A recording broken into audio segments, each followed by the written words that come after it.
Hello, and welcome to episode 18 of the Studio 78 podcast. My name is Nache Snow, and you can find me over at nachesnow.com. That's NACHESNOW.com. Please head on over there. Most importantly, sign up for my newsletter by going over there. You'll see a sign up form, or you could just go to nachesnow.com/newsletter. So if you do one thing today, I ask you to do that so I can kind of share my thoughts with you, my creations, tutorials, like whatever's on my mind. Usually I send something out like every couple of weeks. So please go over there and sign up for that.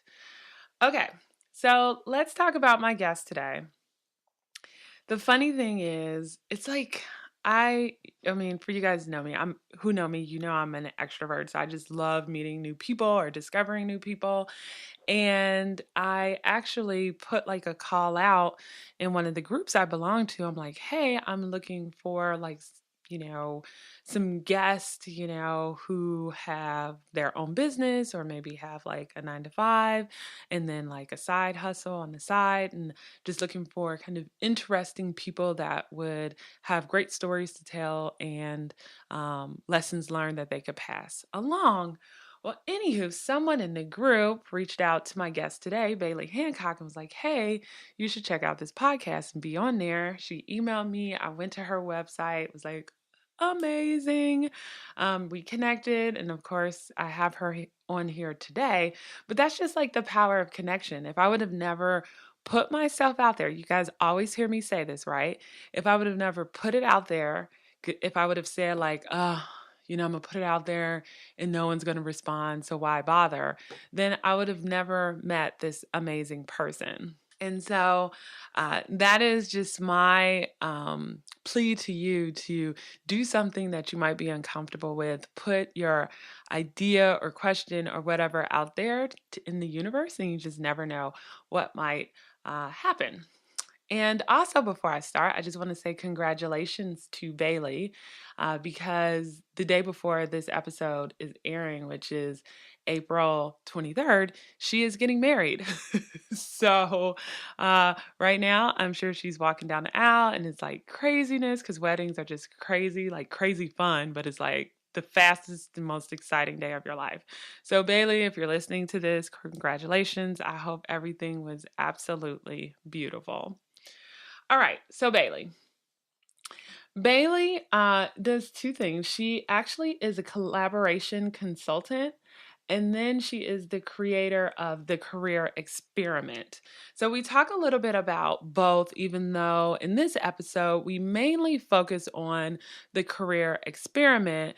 It's really for people who are trying to figure out what that next career move is, in particular, multi-passionates. And I must say, like, I'm going to have to put that word on my website now because I've always tried to find a word that describes me, but I can never really figure out like how to say like, I'm just this person that likes a lot of things, like what's that, nice and tidy word to say that. And after talking to her, I'm like, that word is multi-passionate because I just don't have one passion. I like podcasting. I like blogging. I like leading. I like managing. I like design. I like making stuff with my hands, be it drawing or calligraphy, doing things like ceramics, I love a lot of different things. And so here she kind of helps people figure out like how to make that next choice based on all the different, like taking into account all the different passions that you have. So then you're making a career choice that is smart for you and that takes advantage of all your different skill sets. So anywho, let's just jump right in. This is an absolutely fantastic episode and conversation, and I think you guys are really going to enjoy it. Hello, everyone. I'd like to introduce Baily Hancock from BailyHancock.com. Baily, thank you for coming on to the show. Really appreciate it. Super, super excited to be here. So before we really dig into what BailyHancock.com is and what you're all about, can you tell us a little bit about you and your background? Sure. So let's see. I'm about 10 years out of undergrad now, as of this May, which is crazy, but also feels like 100 years. And I started my career as an event manager. That's what I went to school for. And for the first 3 or so years out of college, I did seminars and conferences for the accrediting body for college business schools. And that was fantastic at the time because I got to travel the whole world and meet all these Mm, interesting people and do it on somebody else's dime. So that was awesome. wow. I ended up getting my MBA while I was at that company, and I specialized in entrepreneurship and management. And around that time, I also had this little thing called a quarter life crisis. I don't know if you've heard of it, but it's real. Yes. So that all kind of happened simultaneously. And I sort of pressed explode on, the career and the life that I had built for the first few years out of undergrad and decided that I was going to move from Florida to LA and Wow. not lower Alabama as Florida people thought. I was like, no, no, like the LA in California.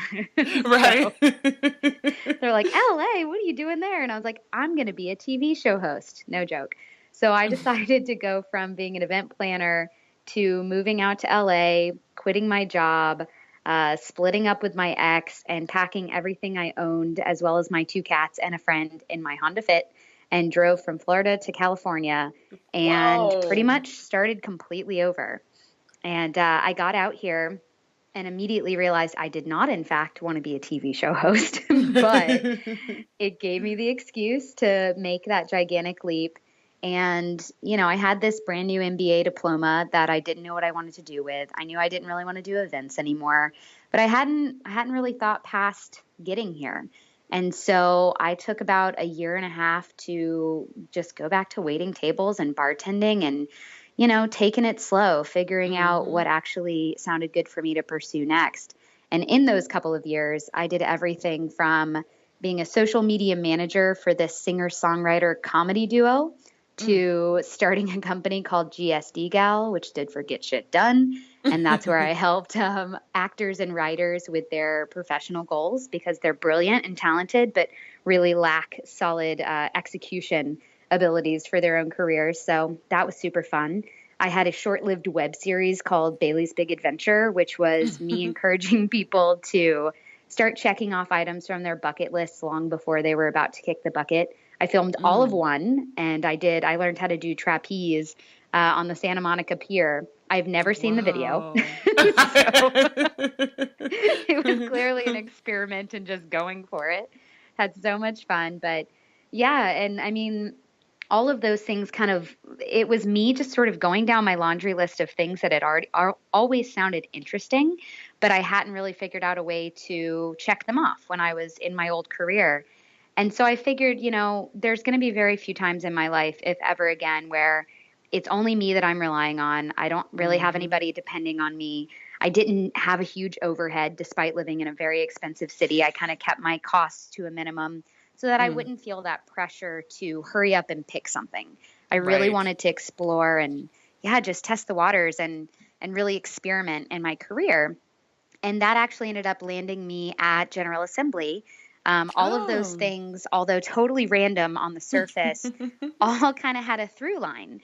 And it Hmm. was, really encouraging people and empowering people to really make the most of their lives. And I think I've always come at it from a career perspective because you spend so much of your life working that, Hmm.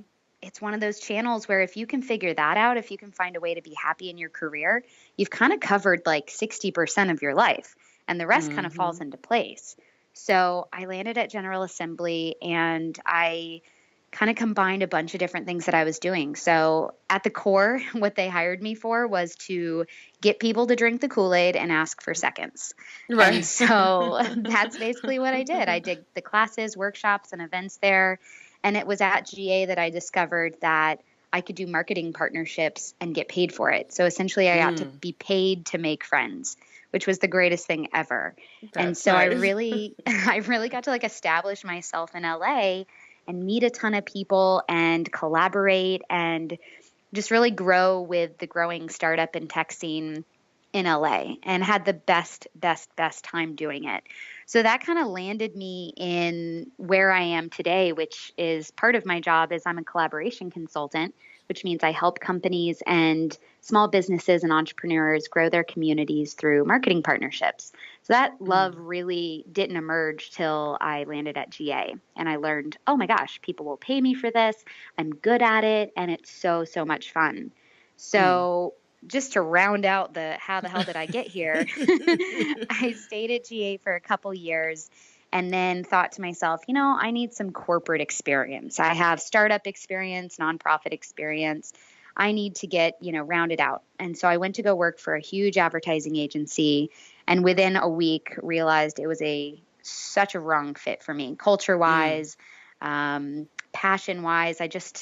I didn't care about what I was working on. And that was a huge Mhm. bummer because I was so intimately passionate about what I did at GA. And so I think the piece missing for me there was my values were misaligned with the company. The company Mhm. culture was a terrible fit. And I didn't feel like anything that I was doing really mattered.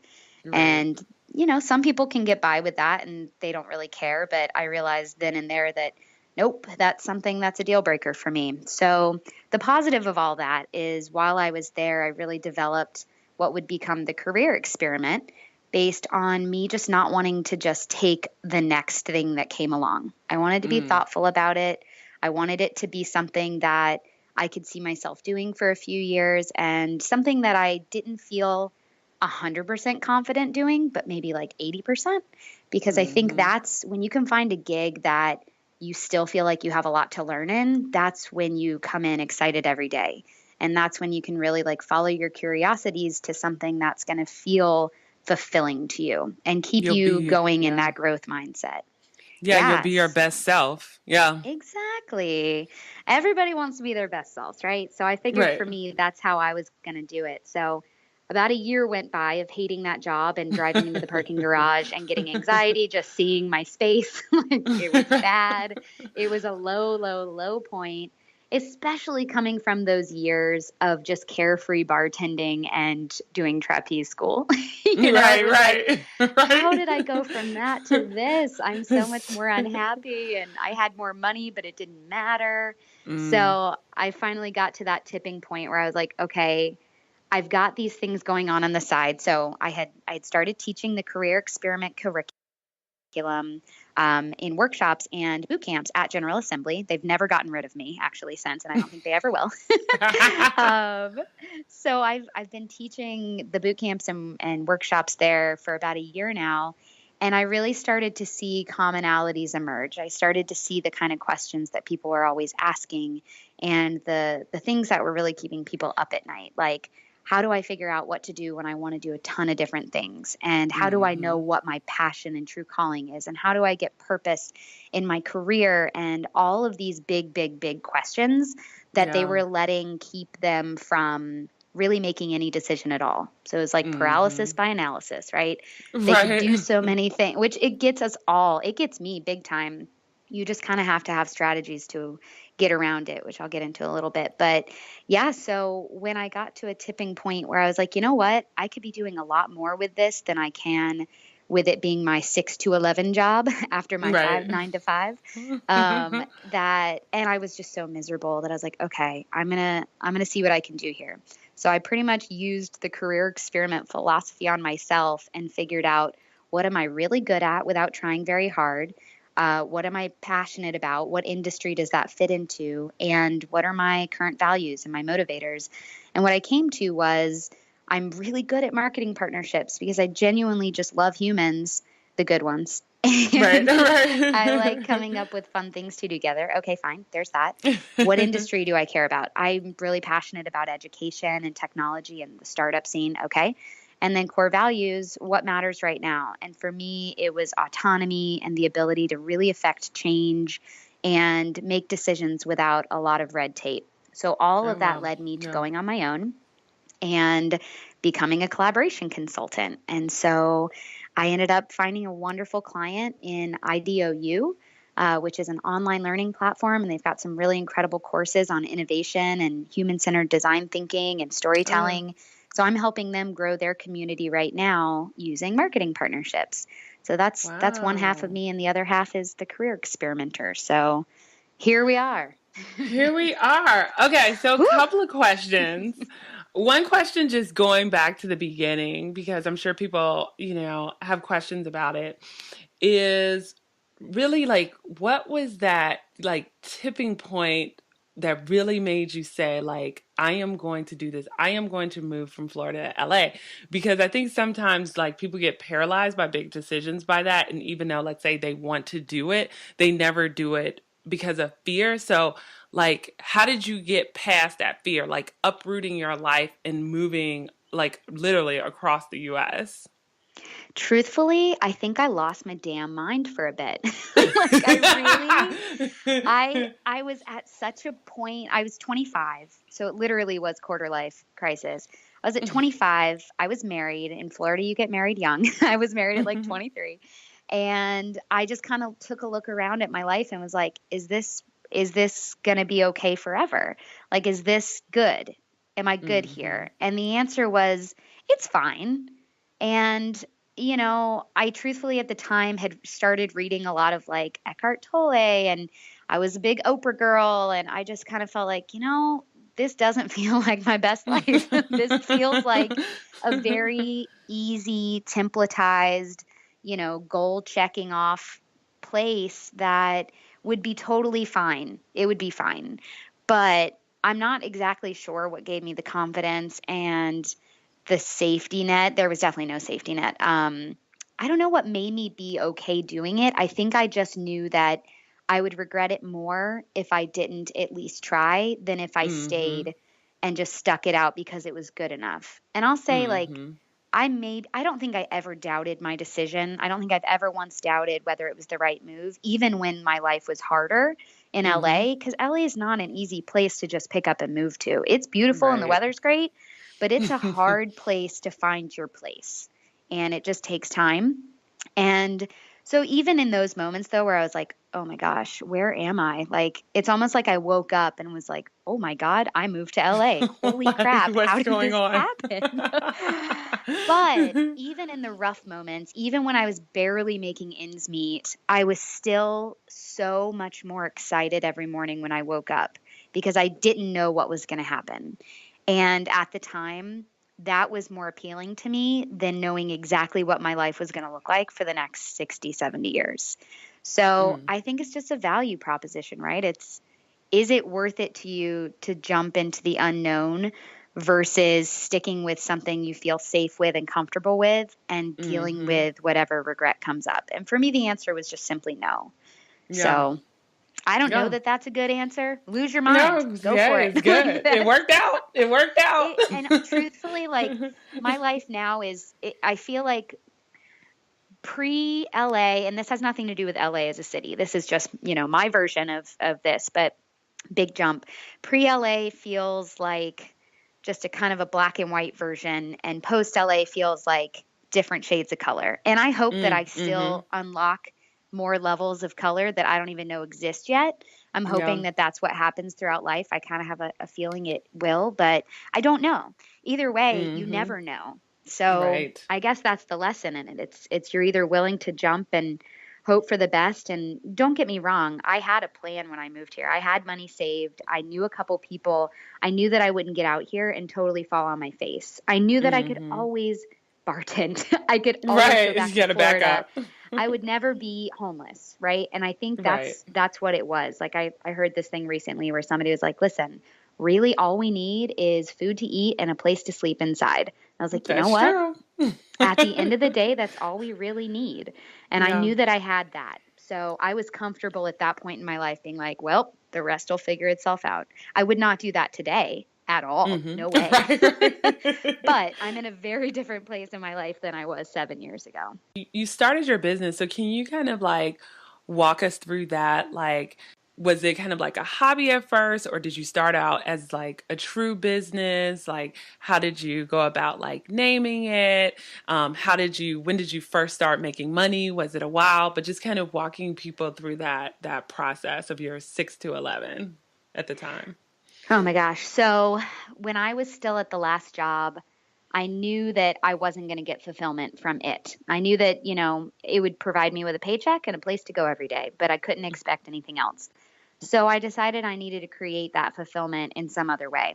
So that's where the career experiment came in, because I was like, all right, I love to teach. I love to take big, grand concepts and break them down into easily digestible pieces and help people understand them. And especially with Mm-hmm. things like your career, which people put so much pressure on themselves to figure it out, which is a ridiculous thing to do because none of us know what's going to happen. Like, you don't know what you're going to be interested in a few years. You don't know what skills you're going to find yourself acquiring or going after. And so with that in mind, I was like, all right, well, I know that I feel really, really good when I teach in the evenings or when I do a Saturday boot camp. There's nothing better to me than walking out of that classroom knowing that at least 1 to 2 people feel better Mm. and more confident about their lives than they did 5 hours earlier. Right. So I really treated it originally as something to give myself fulfillment from. And, the original title of the career experiment was called Don't Quit Your Day Job, Finding Happiness Without Going Solo. So the irony is not lost on me that that's exactly what I did. But you know what? That's life for you. And that's what's funny about it. It's like I originally established it to find a way to scratch that need or that itch for fulfillment without Mm-hmm. having it come from my job. And it just so Mm-hmm. happened that that turned into something that then, of course, I quit my job and went solo for. But point is, it started off very much as something to just fill that need. And then in terms of, even naming it and coming up with like the little details for it, I don't even know where the career experiment came from. And like, it was one of those things where it just existed all of a sudden. And, Mm. it wasn't originally called that. But by the time I went to go teach it for the second time, I knew that it wasn't about not quitting your day job anymore. That was a Mm-hmm. potential, thing that people would come out of it thinking. But career experiment, I think, just came Yeah. so naturally because that's how I've treated my own career. This, most of this last 7 or so years has been a total huge experiment. And I think if you come at it from the direction of not having to pick something or be Yeah. stuck with something, I mean, Right. I can't tell you, if I had $1 for every time somebody said, I just don't want to get stuck, I wouldn't need Right. to do any of this because Right. everybody's so afraid of getting stuck and making the Yeah. wrong decision or the wrong career move. And if I can Mm-hmm. get anything across to anybody, it's that there is no such thing as being stuck or making the wrong move. It all is for a reason, and you're never stuck. You can always Yeah. make the decision to press explode on your life like I did. That At isn't any going to mean point. that it's easy, but you can do Right. it. Because everybody But has a choice, right? everybody's got a choice. So when did you kind of start the career experiment? And then when did you decide to kind of take it full time? And then also, I know you said like you had kind of, I believe, some in-person sessions, but I see now you have like online courses. So just talking about those things, I think would be really amazing too. Yeah, so it did start as me teaching it in person at General Assembly, nights and weekends, probably like 2 to 3 times a month. And I did that because I felt like I had something, but I wanted proof of concept and I Mm, wanted mm-hmm. to really refine the material. Originally, I wanted to write a book. And so I didn't know how to write a book, but I knew how to teach workshops. And I Right. should back up a little bit. With the collaboration consulting, I had been teaching a workshop at General Assembly when I still worked there called Collaboration is the New Competition, Growing Your Business with Partnerships. And Mm, that was geared towards a lot of individuals who were either already doing marketing for their company or who had small companies, startups or small businesses, or were coaches or, individual entrepreneurs who wanted to continuously grow their list and their communities and get new business and new clients, but didn't have big marketing dollars. So I had started teaching workshops at GA about 2 years ago. So I knew how to build a workshop. And I mm, had used to be in charge of running all of the classes and workshops there when I first started. And so I was very familiar with what made a good workshop, what good curriculum design looked like, what people responded to best. So I had a little bit of a leg up there. So when I went to go write the book for the career experiment and realized I had no skills in that area yet, I was like, but I can build a workshop. So that's when I created it as a workshop. And I was, you make a decent little bit of side money doing that, but it's certainly nothing full time to live on. So Mhm. I think the most important thing to say here is that when I left my job in October, I lined up a client for my collaboration consulting business about a week after I quit. And that is Mm. not the ideal situation. I should have had it lined up before, but I'm telling you, I was like melting down and I was no longer being my best self. I Yeah. was coming into work and by 10 a.m. every morning, I was enraged over who knows what. It was just Right. my fuse was so short. My temper was so big there. I was like, this is not me. This feels bad. This is not a good situation. So I kind of Mhm. did take a leap of faith. And if it weren't for Charlie, my soon to be husband, I wouldn't have done it. So I'm forever grateful for him to be like, I got you, babe. Fine. You can quit. Just And do like, this. woo.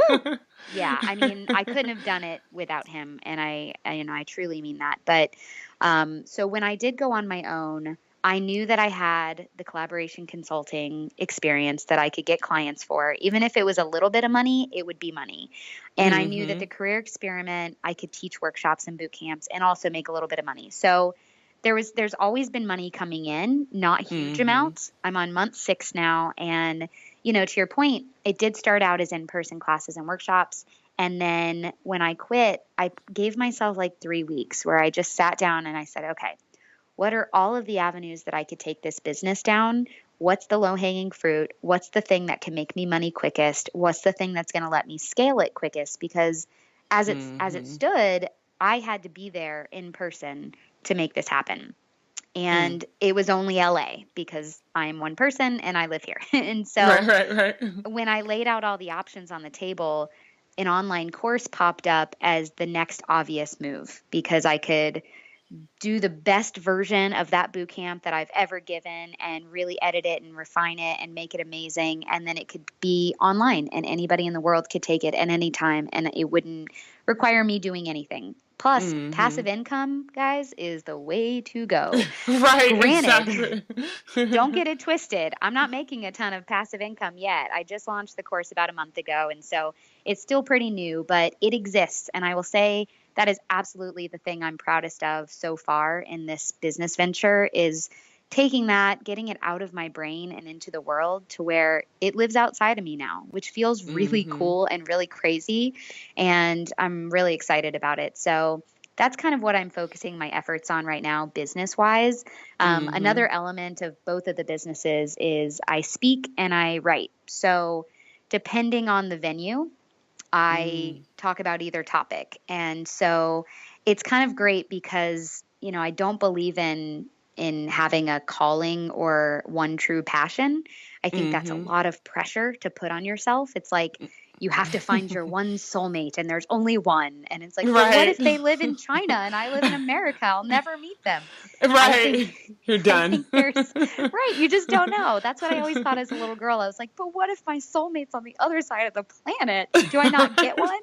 Right. And now I kind of think it's the same thing as finding your passion or your calling. I think there's a lot of passions and callings and soulmates out there.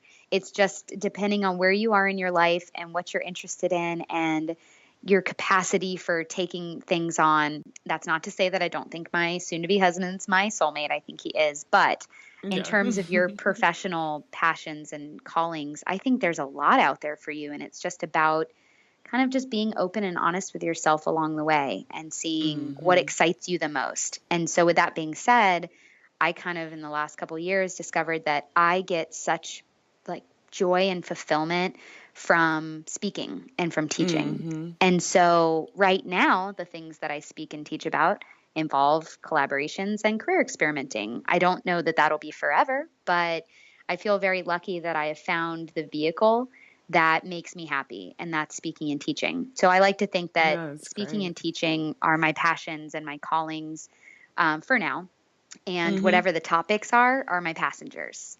So that kind Yeah. of helps me think of it that way. Now, question. Now, I love like your website, like your brand. I think it's so amazing. So, how did Thank you kind you. of come up with all of that? So painfully. I'm the kind of person that I know good design when I see it, but I'm Mm-hmm. not great at starting from a white page. And Mm-hmm. so I have relied heavily on both Squarespace for my website for the templates and Canva for all of my design. So I also worked with a marketing consultant when I was launching my course. She really, really she helped ask me the right questions about my brand, about my ideal client, that really got me closer to being much more authentic with my brand. Before, Mm. my brand was like hot pink and black and white and gold, and it was just very like loud and flashy.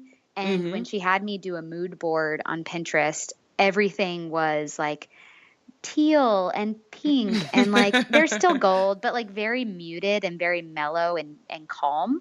Mm-hmm. And she was like, "Can we just take a look at these two side by side? This doesn't feel like the same person." I'm like, "Oh my God, you're right. This doesn't." Mm-hmm. And so little by little, I started shifting my brand over to what it is now. And I'm so, so happy with it. And every time I go to my site or look at my new business cards, which I just got printed, I made myself use the last of the other ones before I printed new ones because entrepreneur life and not, Right. money just falling out of the sky. But when I look at them now, I'm like, yeah, this is me. Like, I feel confident handing my business card to somebody and them being able to get a taste of like, oh, this is her style. This is her vibe. And so it's taken a long time, and I by no means think I'm done. I think it's Mm-hmm. sort of an organic, ever evolving element of both of my businesses. And I will say, too, it is so hard having two businesses because Yeah. although there is definitely some overlap there, they're still at the end of the day two separate things. And Mm. so I would say in my first 6 months of being on my own, that's one of the biggest challenges I've faced is really trying to not feel schizophrenic with Yeah. who I am that day and what I'm Mm-hmm. working on. And I know that all the 9 to 5ers who have a side gig feel this big time. And I will say Mm-hmm. too, all of the women and few men that come through the career experiment, all of them, when I ask, like, who here, raise your hand if when you're at a cocktail party and somebody says, "What do?" You get a momentary rush of dread because you're like, oh God, where do I start? Well. Who? You take a deep breath and you're like, okay, well, I do this and I also do this. And then sometimes I do this and I'm pursuing this and I'm trying to start this business, but I make money doing like it can feel so stressful to explain Mm. who you are and what you do professionally when you do have a couple things. And so, we're part of the multi hyphenate slashy generation. And Yeah. I just got some great advice last week from a woman who she's had a long career and she has done so many different things. And I said that to her. I was like, how do you know who you are on any given day? And she Right. said, I treat my businesses and my interests like kids. You can have a ton and still love them all equally. You just know that some days this one's going to require more attention and other days this one's going to need Mm. you more than the other ones. And so that really resonated with me. And now I've kind of felt a little bit better ever since because it's true. Like some days I only work on my collaboration consulting business. Other days Mm. I'm all in on career experiment. And most days I'm a little bit of both. So Yeah. that's a hard part and I'm still It figuring that is. out. But it's, at the end of the day, I'm still working on things that I created out of my own brain that I love True. and that I just feel good about. So that is worth, feeling a little crazy from time to time, Exactly. I think. Now, do you have like some quick tips for somebody who is trying to figure out like what their next career move should be?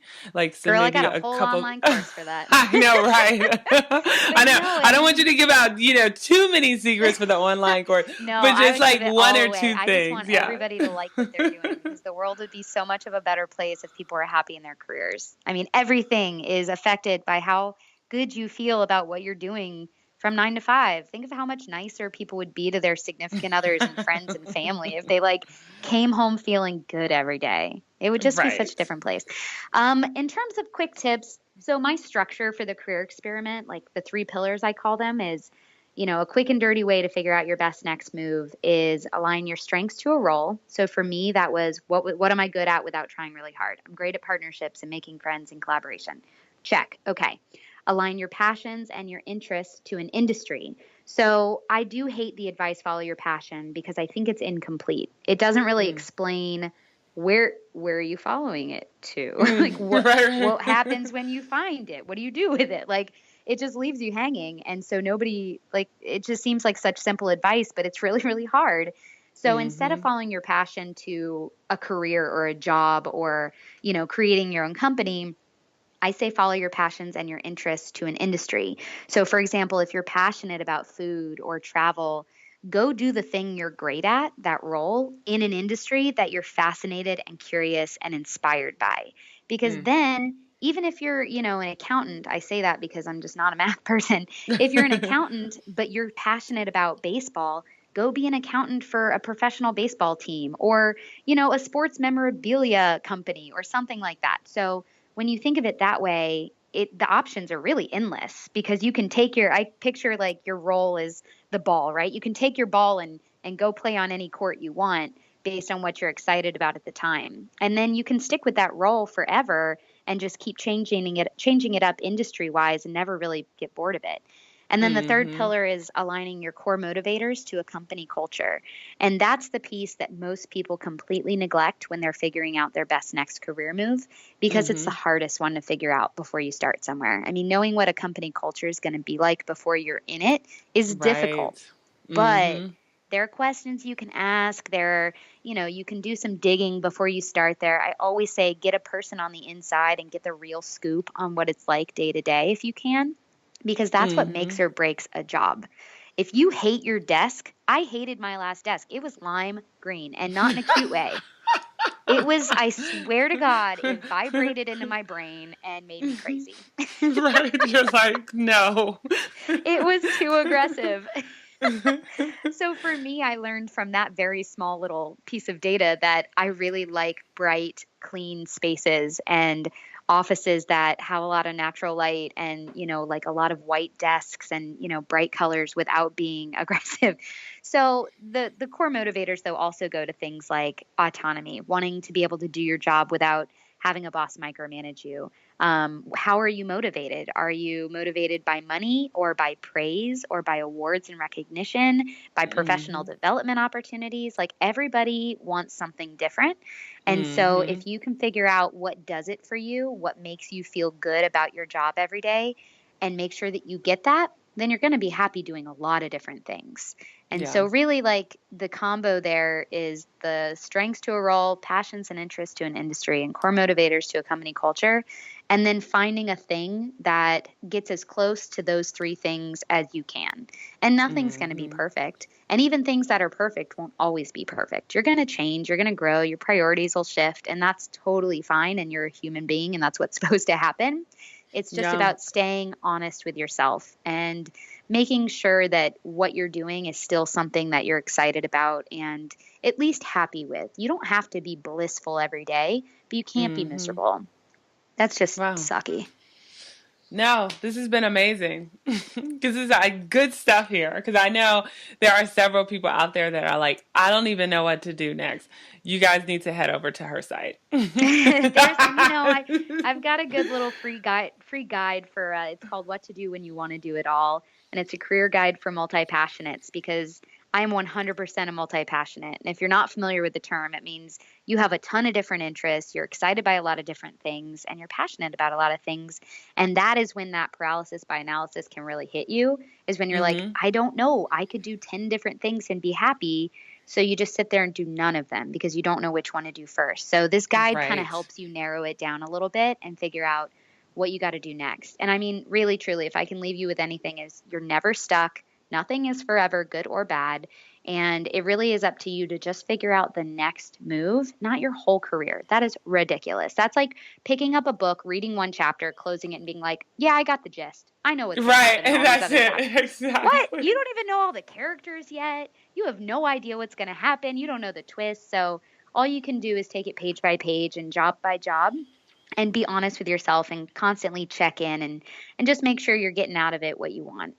That's it. Simple, right? No, no, I think it's great advice. I've talked about it a little bit on the podcast before because I feel like sometimes I take a hit because people are like, Nache, why do you do all these different things? And I'm like, well, I like a whole bunch of different things, right? I Yeah. don't feel like I have to only do that one thing. Like if I'm able to kind of manage my time and figure out how to do these different things and it makes me happy, then it's okay. And I think sometimes people get kind of a bad rap for being multi-passionate, like, oh, they just can't make up their mind or whatever They're that might be. flaky. Yeah. Exactly. But it's like, no, they just, love a lot of things. Yeah. I think multi-passionate people are such assets to companies too, because they can wear a lot of different hats. They're insatiably curious, so they're Mm-hmm. always down to try something new. And usually they're good problem solvers too, because they're always thinking of new things and new opportunities. And, they get bored easily, which means they'll take on projects and do Right. things that other people might not want to do. And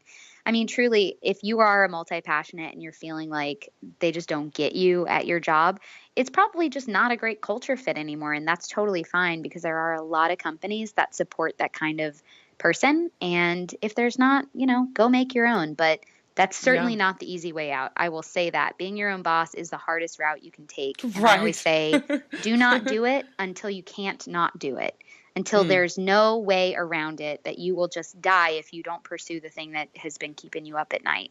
mm. So, I mean, I don't think I'll be my own boss forever. I think I'll probably go back to work for a company at some point, because the part that I really miss is having coworkers and like a sense Mm. of unity and all that stuff. I mean, my two cats, Buster and Fiona, are not the best of coworkers. Right. They pretty much Right. just yell at me all day, Right. but There's they're not cute good as hell. So conversation what am there. I going to do? Right. No, that's really Uh, cool. Well, I just have one wrap up question. It's like a random question. What is one thing that you can't live without? And it could be anything, a physical product, food, like anything in the world.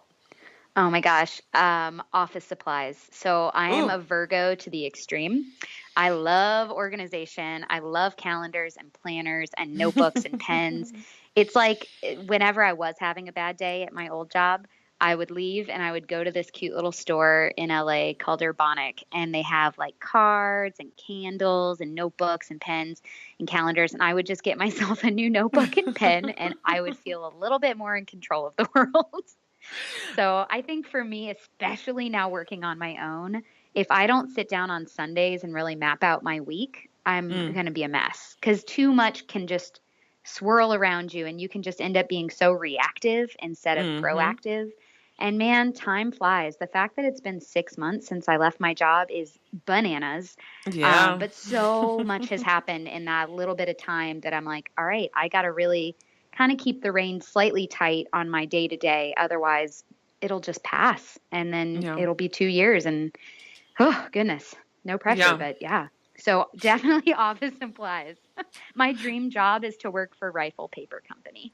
Oh my goodness, I'm so in love with them. You would Oh, have to God, then all like of it. move back to Florida though, right? Because I Are think they they're in? based. Oh, I I think think they they are. are. Yeah. Damn it. Well, all right. Maybe I'm out for that, but yeah. My friend and I always joke. I can tell when she's having a bad day at work, because she'll say, "Oh, I just want to go work at an ice cream store on the beach somewhere." And I was like, "Yep, Right. that's your like best worst case scenario, and mine is working in a little office supply store." I So am if all so goes with to you. hell, I can do that and still be happy. I am so with you. I was in anthropology and they had like Oh, this planner and they had like this floral plan. I guess the floral design is by Helen Diltree or something. I think that's her oh, I don't name. know that one. And I was like, Nichelle, you don't need this planner. And I looked inside and I just love like how it is. And I was like, you don't need the planner. What did I do? I bought the You planner. got to get the planner. I just Because got a I was new planner the like, other day. it was so bad. I was like, even if I don't need it right now, I will need it one day. So I am going to Yeah. buy it because it's so I can beautiful. always justify a new planner. I just got the best self journal and I'm Oh, really digging it so far. So check that out. I think it's just uh, called the self journal, but the self. it's great Oh, okay. and it's not dated. So if you stop using it for a bit, you can pick it back up and you won't have lost any dates. You can just Yes, fill that's them what I in. loved about this one because I was like, because that happens, right? Like It I'll be happens. using the planner for a while, and then all of a sudden I'm like, I don't know, for 2 weeks or whatever, I kind of kind of get out of Life. it. Yeah, you get out Exactly. of your routine and then you're just swirling like a tornado and you're like, I need structure again. Exactly. And I'm like, now I've just wasted like 4 or 5 sheets, you Right. know? Yep. Exactly. I think I only want planners from here on out that don't have dates written in on them. No, Rifle paper, smart. you hear me? Exactly. Please tell everybody like where they can find you and any other information that you'd like to tell them about. I think the best place to find me quickest and get access to that free guide, which will take you to my website and all that stuff, is on Instagram. So it's Baily Hancock, but there's no E in Baily. So BAILY HANCOCK, just like John Hancock. So Baily with no E, Hancock on Instagram. And that pretty much leads you to all of my stuff. The Mm. website is just BailyHancock.com, and that has really everything. But yeah, you can pretty much start at Instagram and go from there. And then you can see way too many pictures of those fat coworkers of mine, Buster and Nice. Fiona. There's some nuggets of career wisdom thrown in there too, but you know. And yeah, you can get to the online course from my website and all of that. So it's all there for the taking. Perfect. Thank you so much again for coming onto the show and dropping all these nuggets. Love it. I know you've inspired a lot of people, so really appreciate it. I'm so happy to. This was so much fun. Thank you for having me. So, what did you guys think of the episode? I'd love to hear your thoughts, and if it helped you or not, please shoot me an email at hello@NacheSnow, or just comment under any of the social media postings about this episode, which is episode 18. And I just want to know because I thought it was great. You know, I thought she gave some amazing tips and it was really honest and authentic. You know, like everything just didn't happen overnight. She had to work some odd jobs here and there. She did have some money saved up, but she was able to push past fear to like make that jump and go from Florida to California. So it's not to say that this is easy and it's all smooth sailing, but but still, to encourage folks to really think about kind of what they want to do. And then, if you can kind of map out that process and figure out how you get to a career or business that makes sense for your life. And sometimes that takes a little time to get there, right? And sometimes people just jump and go for it. It really just depends, I think, on people's circumstances. And you guys have heard me before. Like, I'm like, when I talk to people about stuff like this, usually I'm like, well, you might want to keep, your day job and then like have your, do your side hustle on the side until you really figure out what you want to do or until it makes money. But then that doesn't always work for everybody, right? Like some people are so miserable in their job, like staying where they are is taking a little piece of their soul. So what makes sense for them is to just make that jump immediately in order for them to have a better quality of life. So it's really just about just thinking through that, and figuring out who you are, how you operate, and what makes sense for you. But anyway, you can head on over to her site, BailyHancock.com, and she talks about that career guide for multi-passionates. You can download that for free. There's a link to it as soon as you go over to her website. And then also if you of course go over to the show notes, nachesnow.com/18, I have the link to everything she mentioned from General Assembly, Squarespace, Canva, the passionate guide, to the cool paper boutique in LA, rifle paper, the self journal, her links, my links, everybody's links, all of that. They're always in the show notes. You can always get that at the website. So that's nachesnow.com/18. And so I hope, like I said, you guys found this helpful. As always, you guys can help me out if you rate me on iTunes. You could do it on your computer, just Google Studio 78 podcast iTunes. It should come right up. You could also go to nachesnow.com/iTunes to get to it on your desktop. If you're on an iPhone, all you have to do is go into your podcast app. So just search podcast. The app comes right up. You search Studio 78 and you can rate me. So if you do that, I'll be forever grateful. And even if you can't do that because you're Android, please share my links and share my episodes, and that helps a ton too. So that is all for this Monday. I hope you guys have a great morning, evening, or night. And until next time, take care.